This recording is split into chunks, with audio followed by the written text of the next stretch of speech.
Chapter 11. We are about to get in chapter 11. And if you haven't listened to the other chapters, or if you're reading along and you haven't read the other chapters, grab your book, catch up, and then jump into this one, okay?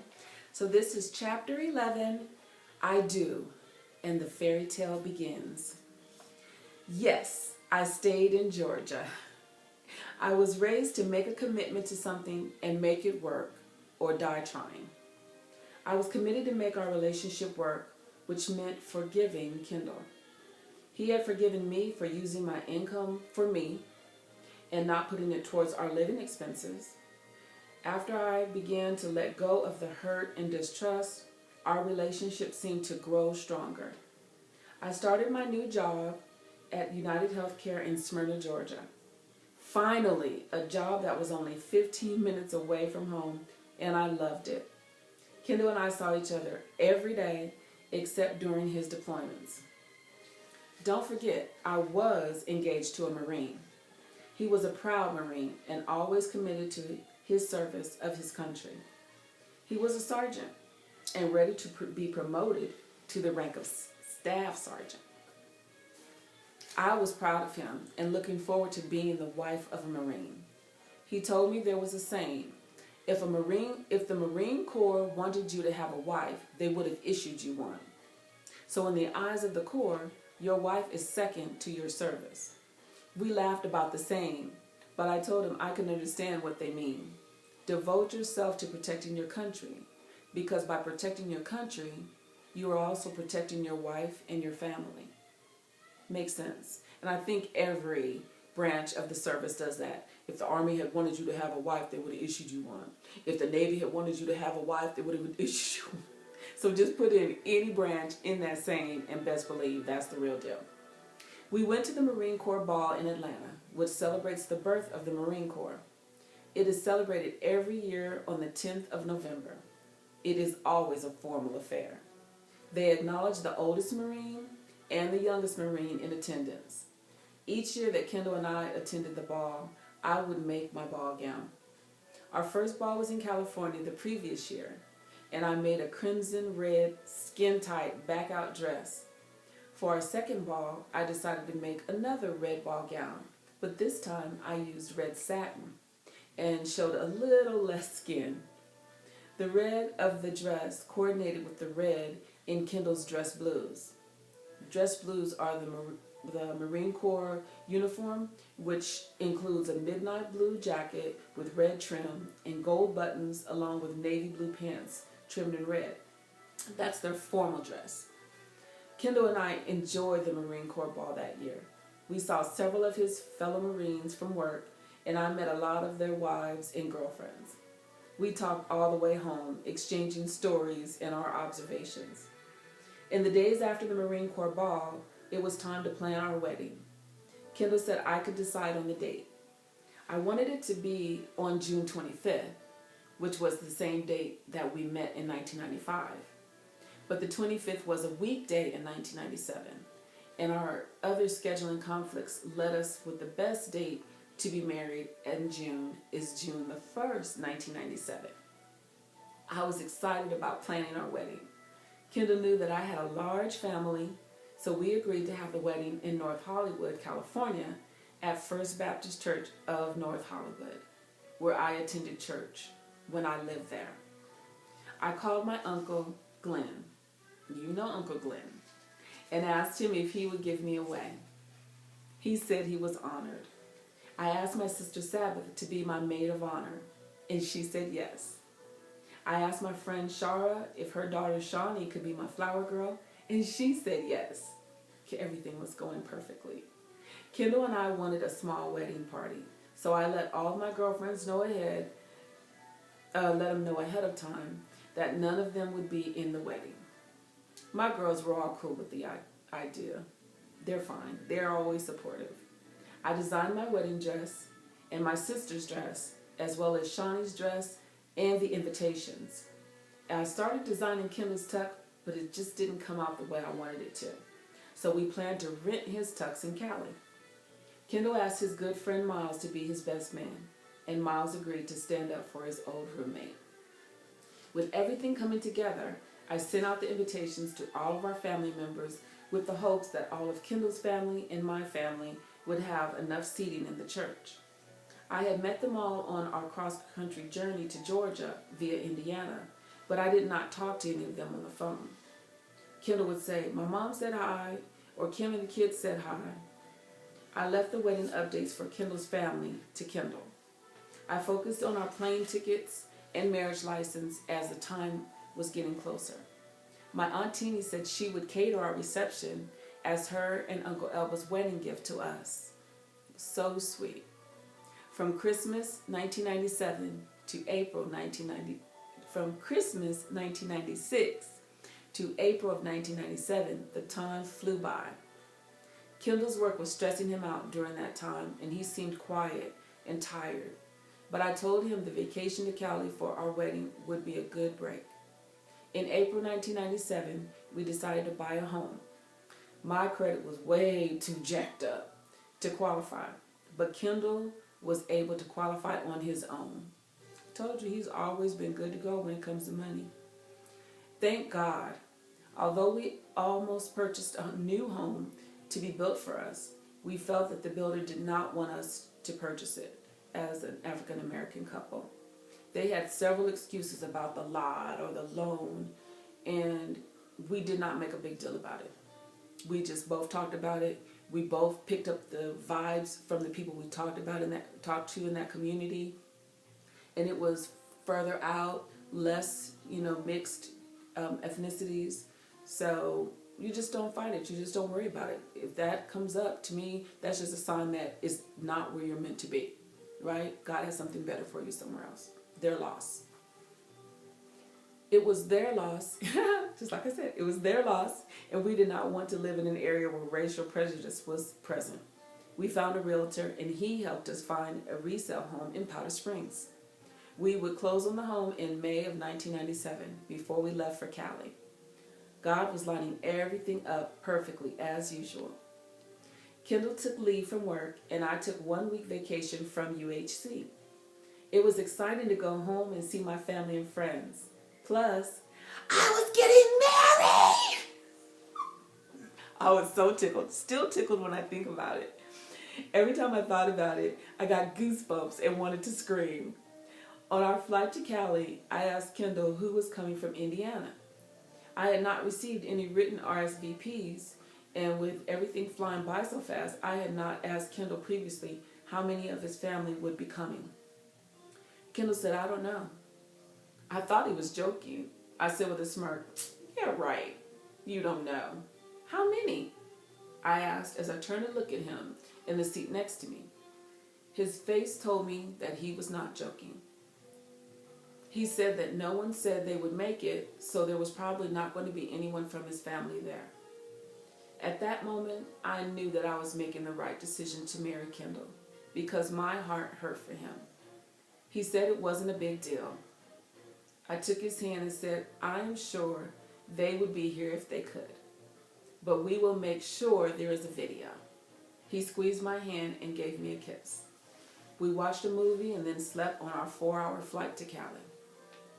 The week in California is a blur. I have some partial memories of the events of the week before we were married, like paying off the last of my student loans, driving to the outskirts of Los Angeles to get our marriage license. Oh my goodness, we went from courthouse to place to place. "Oh no, it's over there. Oh no." It was hilarious, but we finally got it. Hunting down a tuxedo rental shop in the valley for Kendall and Uncle Glenn to rent their tuxedos, and a few moments of my bridal shower thrown by my partners in crime from the night I met Kendall, Shara and Carla. Those are a few of the memories that stand out. Though the crystal clear memories feel like they happened yesterday. When Uncle Glenn told me that he was going to take Kendall out the night before the wedding for his bachelor's night out, I was so touched by my closest uncle once again stepping up as the father figure in my life. Kendall and I both enjoyed our last nights as fiancés and were very excited and a little nervous about the next big step in our lives together. On June 1st, 1997, The chirp of the birds sounded musical to me. The sun was not just shining, but it was beaming, and I was really getting married. Seriously, on that day, it's just like it is such a fairy tale. The birds are singing, and the sun is shining, and everyone's smiling, and who's skipping? It was amazing. I took the limousine that Uncle Glenn gifted us to the church. Who rode in it with me? I can't remember. I went into one of the rooms in the back of the church where my mom, my sister-in-law Sharon, my sister Sabbath, my flower girl Shawnee, and Shawnee's mom, my friend Shar, were giggling, dressing, doing hair, and putting on makeup. Uncle Glenn took my arm as we started to walk into the church. How did I get from the dressing room to the front of the church? I can't remember. But what I do remember was looking up and seeing a church full of beautiful, smiling faces sitting in the pews and looking at me.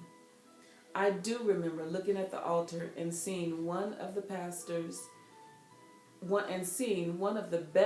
pastors ever, Pastor Woodcock, who always reminded me of a smiling Jim Carrey, and my husband, my tri-dimpled best friend and fiance, watching me walk down the aisle towards him.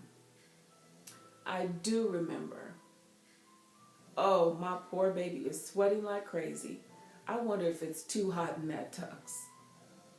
I do remember Pastor Woodcock asking the guests to pledge to support us in our marriage and be there after the wedding day when it really mattered. I do remember hearing "You May Kiss the Bride" and receiving the kiss. Magical. I do. I remember all of that.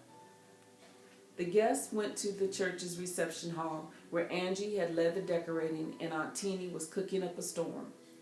Kendall and I stayed with the rest of the wedding party in the church, while my fashion photographer, that I begged to take our wedding pictures, Lester White, captured our happiness on film. He took pictures of Kendall and me with Uncle Glenn and Sabbath, Shawnee, Miles, and Miles' son. Then he told everyone except the bride and groom that they were done. He told Kendall to get comfortable. "Take off your shoes, man," he said. Kendall and I laughed, but Kendall did it. Lester posed Kendall relaxing on the carpeted platform at the altar and me reclining beautifully in front of him. It was a picture that I blew up to the size of a poster and loved looking at daily. See it? That's it. If you were close enough, is that the one where you can see his foot? Oh no, can't see his foot in there, but he's in just socks. After all the pictures were taken, we joined our guests for the delicious food Aunt Teeny made for us. That girl can cook, okay? She is one of the people I learned to cook from. My grandmother, my mother, peeking into my aunties, learning how to cook pan fries from Trudy. Everybody has taught me how to cook and burn, as they say, the food that I cook today. Matter of fact, on my website, go look at my meals, recipes, the videos when I cooked on KAMR Channel 4. You got to check it all out. I make some good food. Back to this. Okay. So, let's... Aunt Teeny, that's right. Food. I told you I love food. The food that Aunt Teeny made for us. Ham, greens, potato salad, and candied yams. Yes, I remember the meal. Food and I are best friends. Told you. I remember the laughter and memories of family and friends sharing a meal and making memories. I do not remember how long we were at the reception, but the sun was going down as the limousine pulled up. "Your chariot awaits," is what I thought when I saw it. Kendall and I got inside and stood up through the sunroof for our last goodbye waves and some last photo ops for the family. We rode in style and spent the night at the Doubletree Inn in Santa Monica. It was a marvelous day and we did not want it to end, so we threw on some clothes and went to Santa Monica Pier for an evening walk. By the time our heads hit the pillow, we were snoring as man and wife Mr. and Mrs. Kendall and Carol Evans. My happily ever after was beginning. Kendall and I flew home to Georgia a couple of days after the wedding. I had enjoyed our time in California a lot, and I thought I would be homesick when we got back to Georgia. Not. I did not have time for homesickness. We had a new house to decorate and our things to unpack. I had a great job and friends at the job that surprised me with a congratulations party. Karen, Sherry, Gloria, Sheila, and others had a cake and gifts waiting for me on my first day back to work. I don't think they know how it touched me. I realized how close I had become to my new friends, my Georgia Peaches. We supported each other at work as co-workers and on occasion visited each other away from work as friends. During illness or tragedy, we rallied to pull each other through the tough times with prayer and encouragement that God would help us see better days.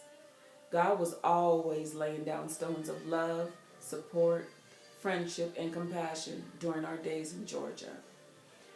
So many events, a horrible death of one of my coworkers' children in a car accident, diagnoses of illnesses to friends, and relationship breakups. It was just a lot going on.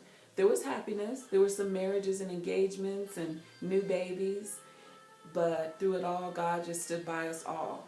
And truly, there is a better day. Definitely a better day. My fibroids were one of my personal hurdles that my friends supported me through. Uterine fibroids are benign uterine tumors, and they tend to grow at various paces.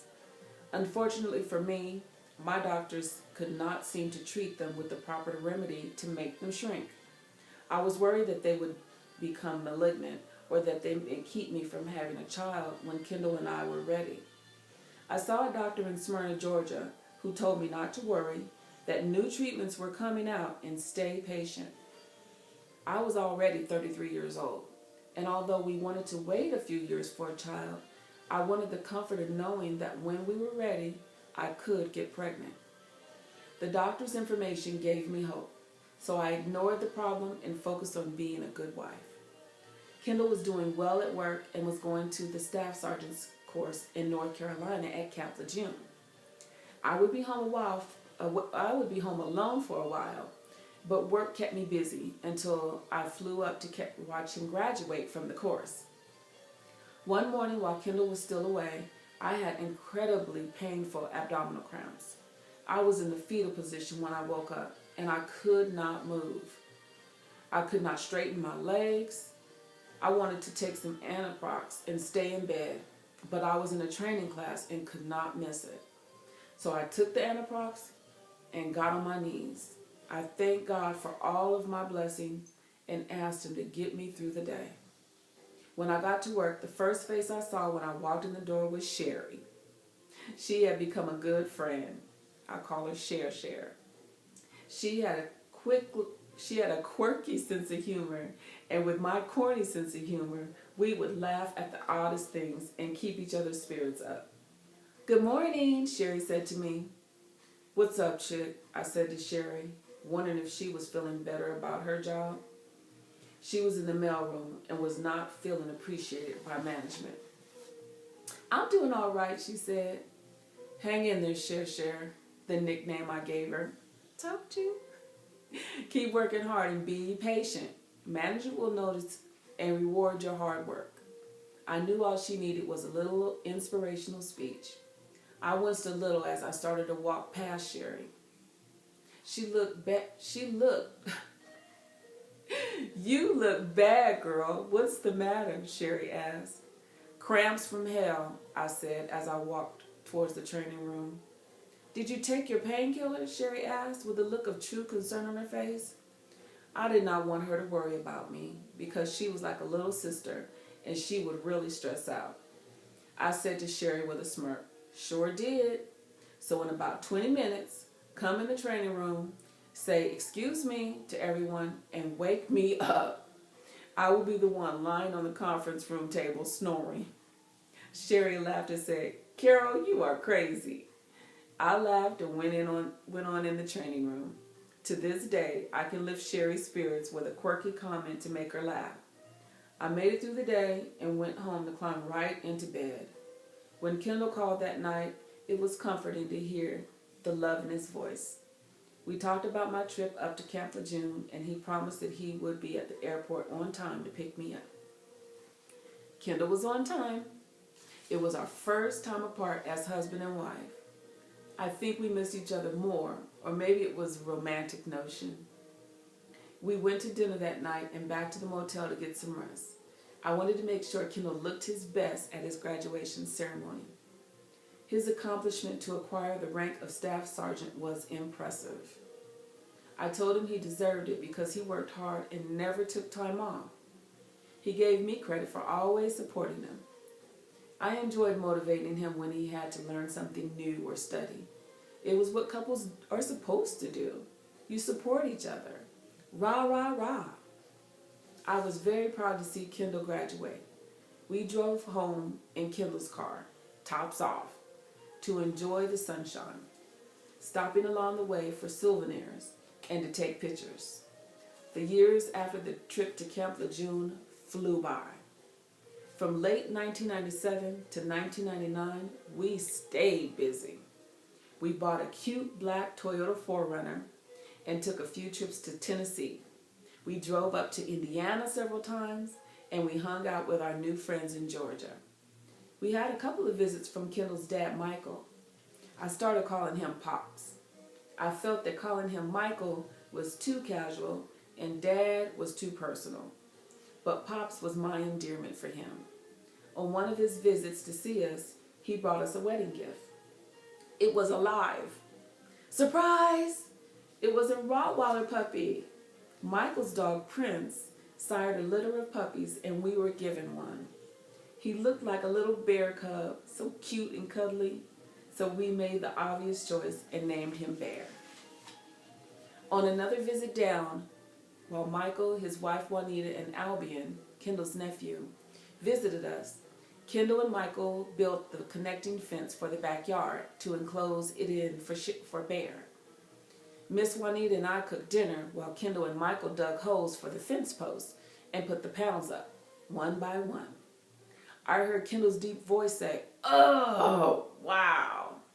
I looked outside the back door, and Kendall was coming up the stairs. "Man, oh," said, "someone must have buried their dog back there. We drove the auger down, and it hit something. So we got the shovel to dig it out, and it was the skull of an animal. Ugh." He was frowning and chuckling at the same time. "Yuck, that is sad and gross," I said to Kendall. Miss Juanita said, "Kendall, now I know you and Michael aren't going to let that keep you from putting up that fence." Kendall shivered a little and said with a smirk, "Nah, I just told Michael I needed some water. I figured he would cover it up so that we can put the hole over a little further. By the time I get back down there, it'll be covered." I laughed and gave him a kiss, turned him around by his shoulders towards the back door and said, "Go help your dad." It was one of the craziest memories of our Powder Springs home and of Michael that I will enjoy to this day, and will obviously enjoy for many more years after. That is the end of chapter 11. And in chapter 11, album pages, don't forget to go to my website so you can see them in color. That's me in all of the Marine Corps ball gowns that I made. It's fun being a designer when you have functions to design for. And there's Sherry, that's Cher, and me with some of the coworkers in Georgia, my friend Glenise, and me and my Georgia Peaches, Gloria and Sheila.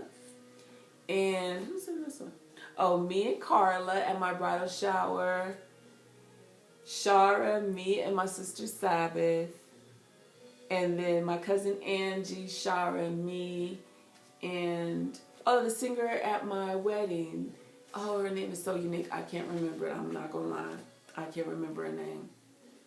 It'll come to me later, I'm sure. And then Now see, chapter 11 has several wedding album pages because I had the wedding. So the next pages are the wedding pictures, me and my girls from the Bay Area, Lynn and Gloria, Roz and Bernadine. Goodness gracious, I'm getting names mixed up. I'm getting old. And that's my mama Ethel and my granny and me. And Charla and Charlene. Yep. My mom and Miles walking down the aisle. All these, my pictures and just everybody. More pictures on this side. You got to see them. You got to open up. Go to the album pages for chapter 11 on the website. Okay, so that's it. So the next chapter will be chapter 12. We're making our way through the book. Look, guys. That's where we were. This is where we're going. That's not much to go now. Okay. Talk to you later.